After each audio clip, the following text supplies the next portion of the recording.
Hey, welcome back everybody. Welcome back to my channel. I'm Music Jester. My name is Junior, and we are going to be looking into NECA's Strongheart Ultimate Action Figure. This is the first release. So I haven't reviewed a NECA figure for a long time. Mostly because I've actually been trying to avoid this line. I think in my previous reviews of NECAs, I'm wary of NECA figures because they're so damn good that I don't want to get into the lines that they have. But um, what can I say? So I have all their gargoyles, at least the core figures. These are usually $37, $38 to, let's say, about $40, right? Um, and I don't want to spend too much on them because $40 a figure is expensive. I mean, even though I have to say you're getting a lot of value for their figures. So with the hype of what was going on with the new version of Strongheart, I looked at it and I was looking as like, that looks kind of toyish to me. And I looked at the original and there's such a big difference. And this was on sale at Amazon for $32.99. Was it $35.99? I can't remember. But there was a used one for $31 with the box damage. But I just NECA does such a good job with their boxes. I figured, you know what, an additional $3 or $4, I think it's worth it. So, and then the funny thing is, I look at it and it says good action figures. Honestly, NECA, you're being way too humble. NECA figures, as far as I'm concerned, are great action figures. You get so much, starting with the box art. I'm not big on box art, but they really pay attention to what's in the box that you see. And more importantly, everything is returnable. I mean, you can return that figure back into the boxes and keep it as it was if you want to. You can even display the figures in the box if you want to. Everything you see, everything you need to see in the figure is nicely displayed in the box. I could leave it like this as it is and I'd be happy with it, right? So let me go ahead and unbox it and let's look at the figure close up and what it comes with. All right, so I took out the outer box. Here's the figure. I want to show you something really quick. Look at the background art of the figure. Easily usable for a background diorama if you want to. It's a little bit flimsy, but still, the effort is there, and it's definitely more interesting.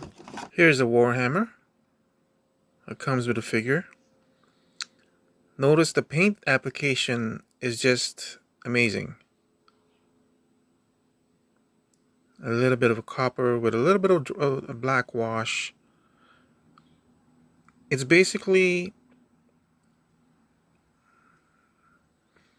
a few tones of color, but nicely done.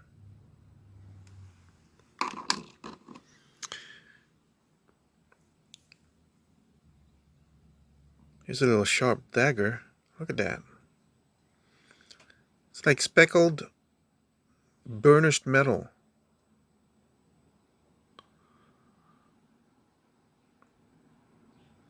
For a $35 figure.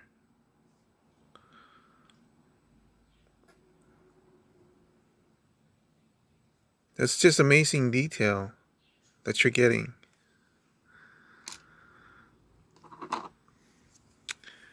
Here's the scabbard for the sword. Again, detail. The wrapping is not just plain plastic. It's kind of a shame on that cut over here. Kind of breaks the illusion. Look at that. Almost looks like burnished metal. Some clothing, wrapped up clothing. Interesting that it has a smaller scabbard for the little knife. That's kind of cool.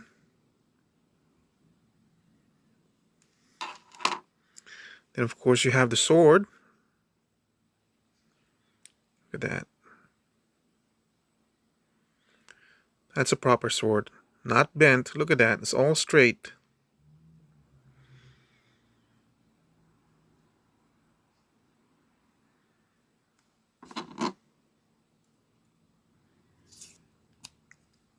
Nice. It sheathes so well.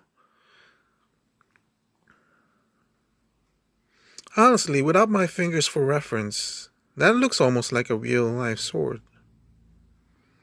Just a few more touches of paint to make it more professional, and this will be a really good replica.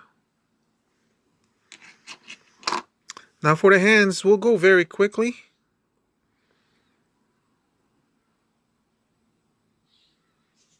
Nice. Here's his partner of the hand.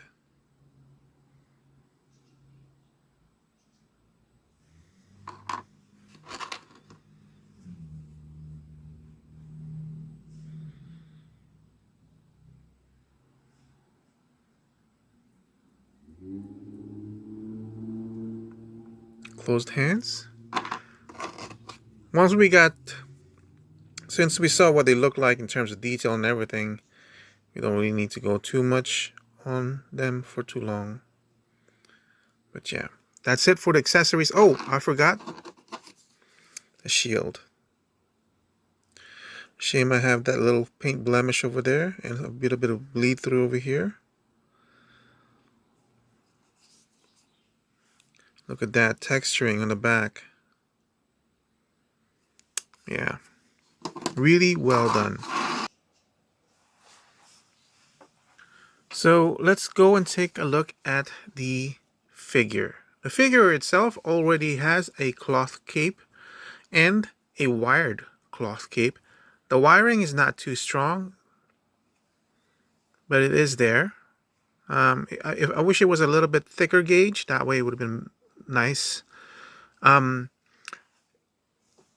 way the new reissue is doing, it looks so tacky that this thing is just miles different from what that is.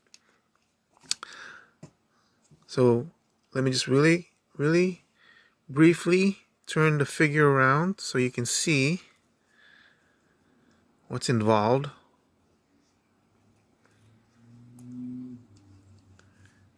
And then let's look up close up on it. So I'm not a big fan of Dungeons and Dragons. I never saw it.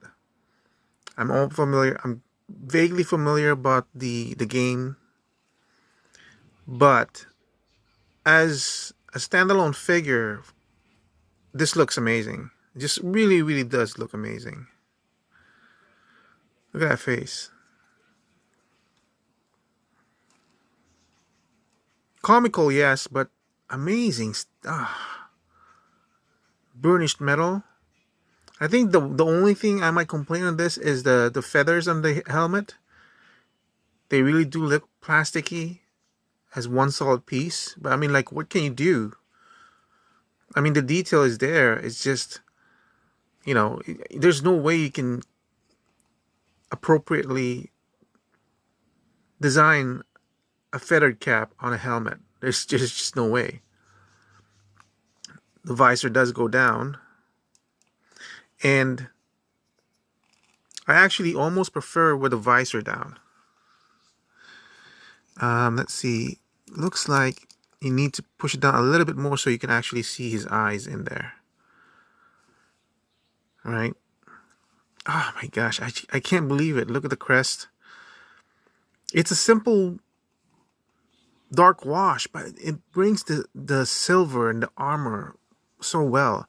And then the underneath armor over here is a different kind of paint application for the burnished metal. And then you have the detail on the chainmail, the gauntlets. Look at that. Look at that blue. And then when I show this, I was really surprised. Like, who would even... Nobody even sees this in the back, and yet look at the detail they put in there. The McFarlane figures are so renowned for having the front part only painted and the back parts never painted. What a cheap out, that guy. You got the belt loop over here for the sword. Look at that, the chainmail. And then the detail on the boots. It's just amazing. Just amazing. So let's go with the articulation.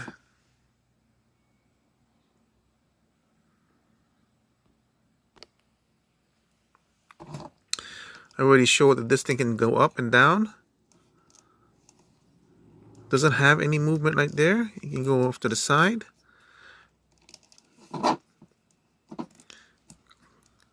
Fair amount of movement, especially for an armored figure.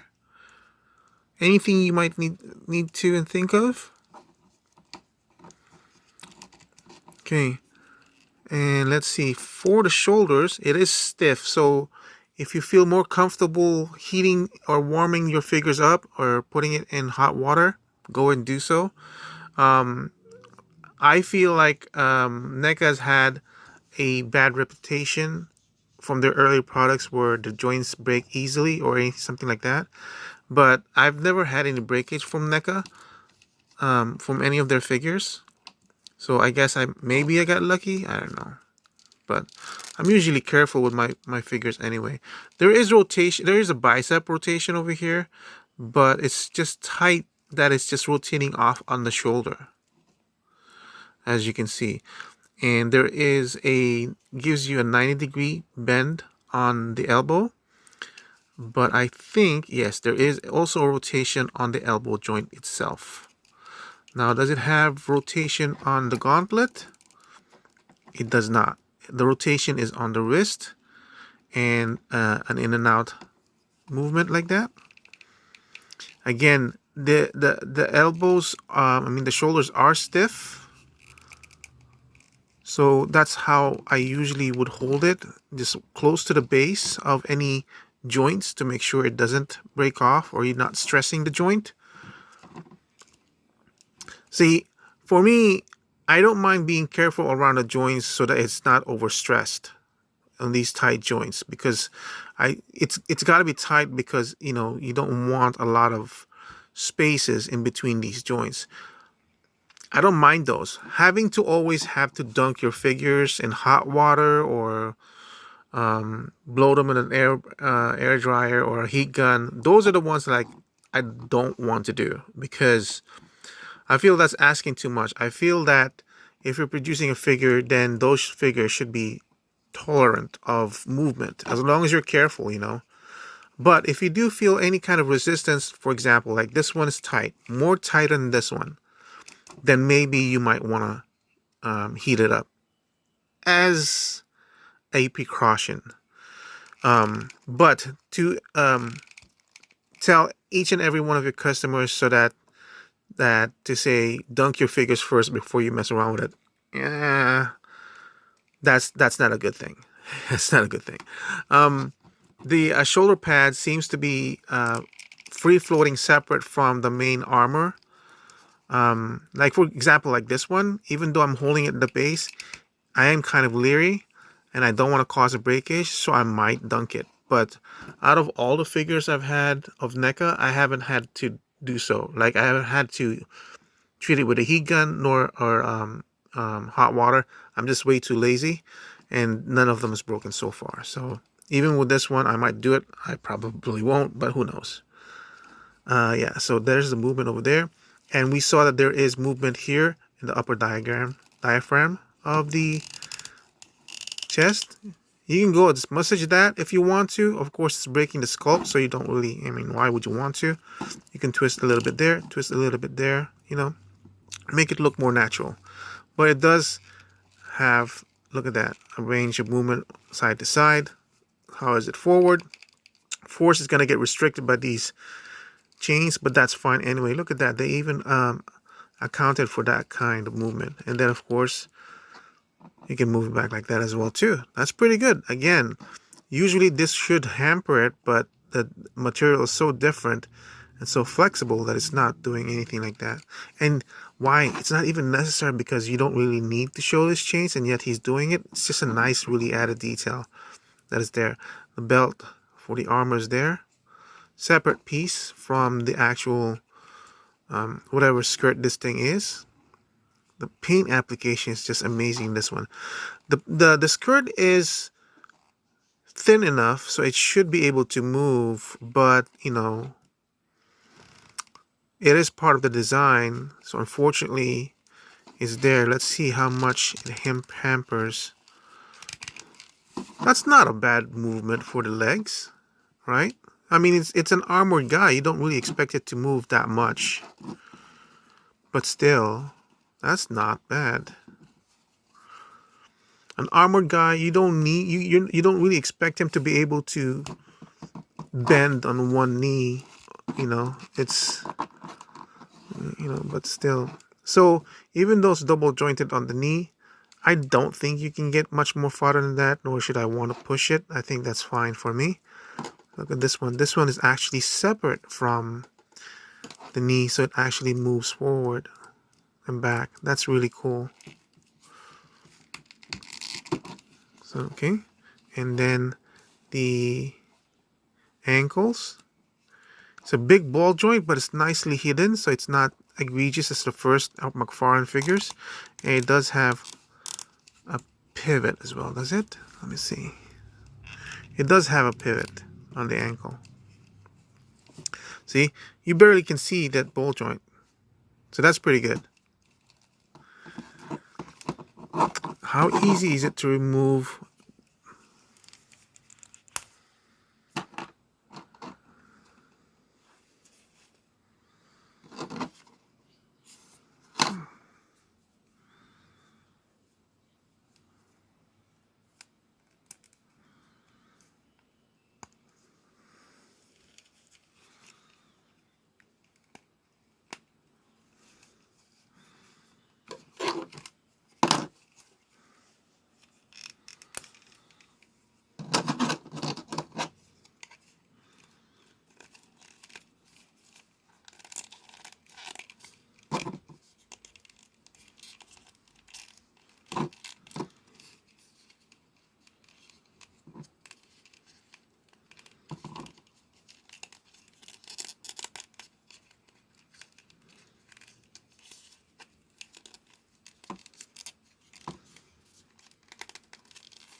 Oops.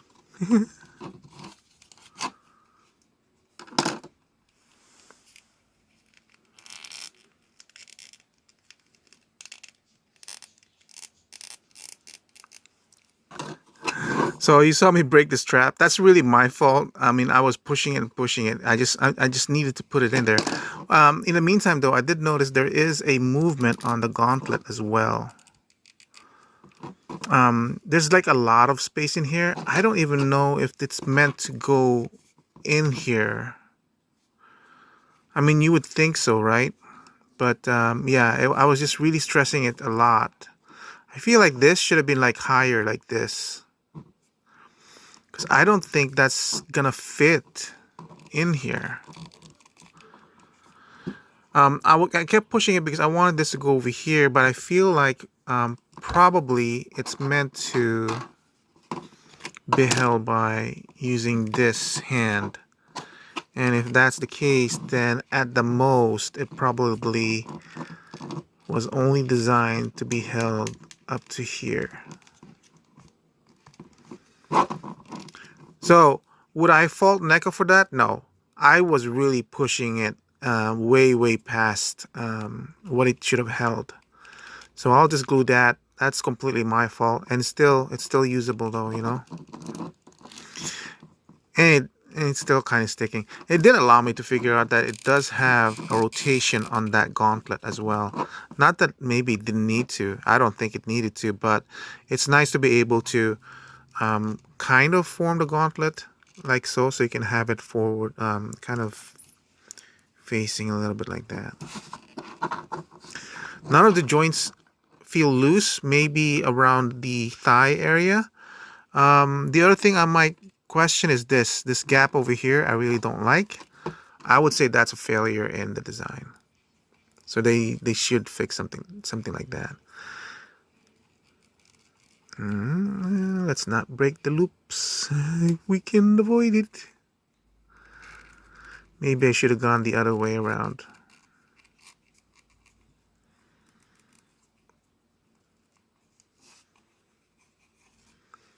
Maybe, yeah, maybe I should.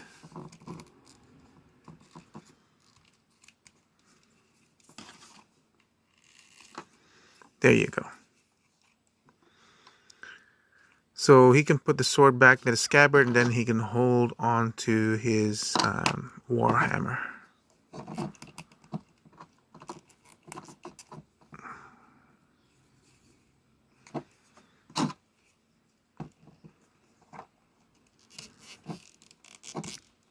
When handling NECA toys, I am more careful than I would be with a GI Joe.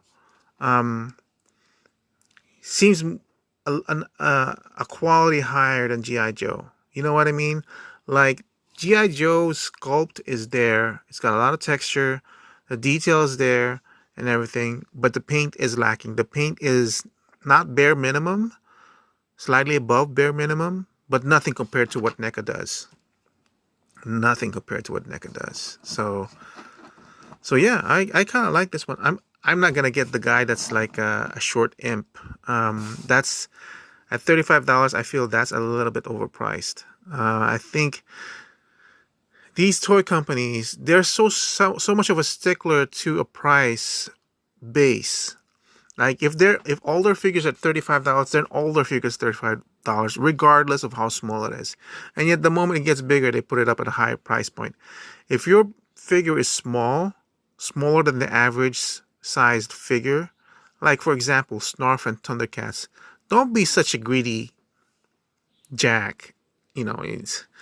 Don't be such a greedy fool that you would keep that at $55, even though you're putting in multiple hands, another freaking fruit, whatever, and an accessory that we were never gonna use.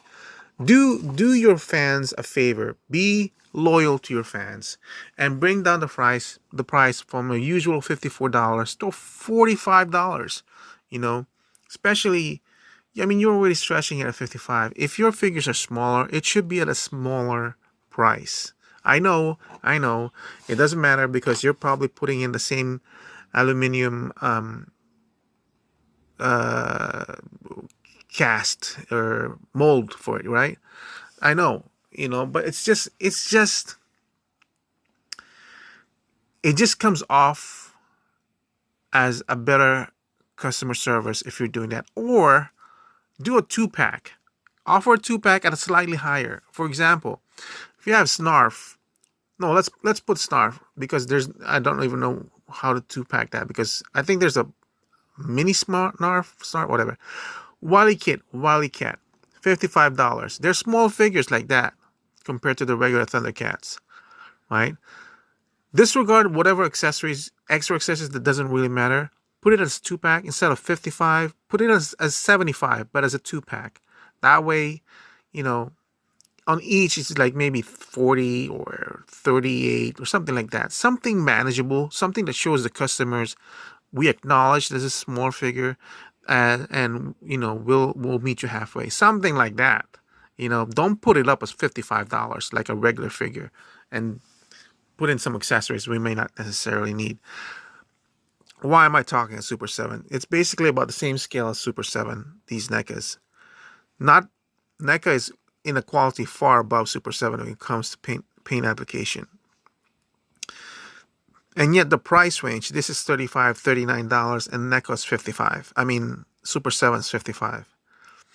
I'm only talking about Super 7 because as a criticism to NECA, they do have a smaller figure like this, and it's about the same price range. And I believe it has multiple heads and all that stuff. But still, I love NECA. But at the same time, I'm not like a simp who just like kisses everybody's ass. I give him a critique that's basically a simple whatever is appropriate to criticize, And I feel like a smaller figure, if you're gonna do a smaller figure, you know, either do a smaller price range, a reduced price range, do a 2-pack at a slightly high price range, but at least it's a 2-pack or two different figures. Just what I'm saying. But at the same time, what I will say is this: NECA figures are great figures. They're excellent figures. For the value of the money, what you're getting, I cannot wait until I get the movie version of Flash Gordon, Ming the Merciless, and it's not Zartan. I can't remember the Hawk guy's name. I just recently saw a review of it, and I am excited to get those because those are the. I got the Flash Gordon, and I got the Ming cartoon version from the Defenders. But when I got them, I was really, really, really, really, really hoping for the movie version, which we're getting now, and I can't believe we're getting it. So NECA, I really, really wish NECA would get the DC license. I don't necessarily need articulation that I'm getting from McFarlane or G.I. Joe. This kind of articulation is good enough for a figure. Remember, this is a 35, 39, $40 a figure for a really nice DC figures. Now, I have to say that with a slight tag because the DC figures that we received from them, the Superman and the Batman, I kind of think they're okay. Nothing really exciting to write home about. So they need to kind of polish that a little bit more. But if they this kind of quality to a DC figure, I can't imagine what they would be capable of. I'm just saying. So that's it for my review from Strongheart NECA. Thank you for watching. I hope to see you guys soon again. And maybe, hopefully, I don't know, maybe in a couple of days we'll be able to do an Eternia unboxing and review. I know there's a lot of them out there right now, but I gotta put it out. So, thank you and have a nice day. Goodbye.